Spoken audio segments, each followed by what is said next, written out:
ในวันที่22 พฤษภาคม 2025ที่โรงแรมราชวงศ์วันดาวิสตานครหลวงเวียงจันทร์ได้มีพิธีเซ็นสัญญาหับเหมาการก่อสร้างโครงการปรับปรุงทางหลวงแห่งชาติเลขที่ 12 แต่ท่าแขกหาด่านสากลนาเผ่าของแขวงขมวน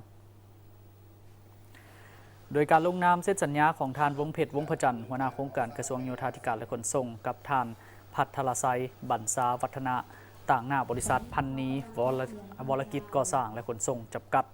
ท่านสันติผิววรรณาหัวหน้าโครงการกระทรวงโยธาธิการและขนส่งกับท่านฟิลัดกงลิขิตต่างหน้าบริษัทวิวัฒน์ก่อสร้างจำกัดโดยการเข้าร่วมเป็นสักขีพยานของทานวันไซพ้องสวรรค์เจ้าแขวงขมวนทานงามประสงค์เมืองมณีรัฐมนตรีกระทรวงโยธาธิการและขนส่งท่านนางมรกตศรีสวัสดิ์เอกอัครราชทูตแห่งราชอาณาจักรไทยประจำลาวพร้อมด้วยภาคส่วนที่เกี่ยวข้องเข้าร่วมโดยมอบให้บริษัทพันนีวรกิจก่อสร้างและขนส่งจำกัดร่วมกับบริษัทมณีทรัพย์พัฒนาก่อสร้างและการค้าขาเข้าขาออกจำกัดผู้เดียวหับเหมาการก่อสร้างเส้นทางแต่ท่าแขกหา3แยกเมืองยมราชที่มีความยาว 61.5 กิโลเมตรมีมูลค่า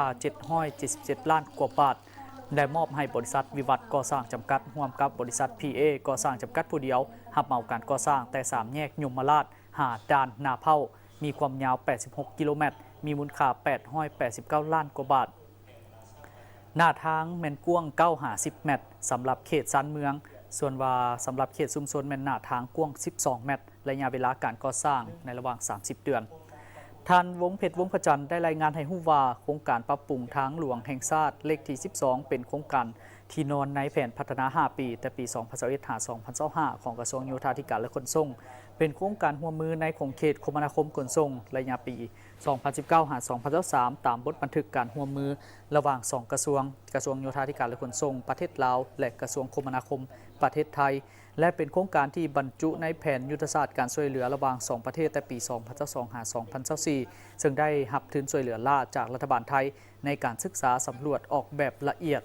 สำหรับการก่อสร้างในครั้งนี้แมนจะนำใช้เงินกู้ยืมดอกเบี้ยต่ำจากรัฐบาลไทยต่างหน้าโดยองค์การเนดา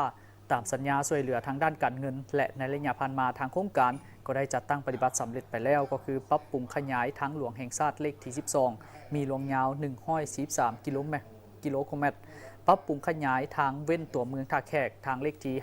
5006 ที่มีความยาว 4 กิโลเมตรก่อสร้างจุดพักรถอยู่บริเวณ 3 แยกทางเลข 1E อยู่ที่เมืองยมราชเสริมขยายอาคารสำนักงานสายแดนสถานีสั่งน้ำหนักและระบบสาธารณูปโภคของด้านสากลนาเผ่าและปรับปรุงทางซอยเข้าหาสถานที่ท่องเที่ยวอยู่ตามเส้นทางเลขที่ 12 ตื่นอีก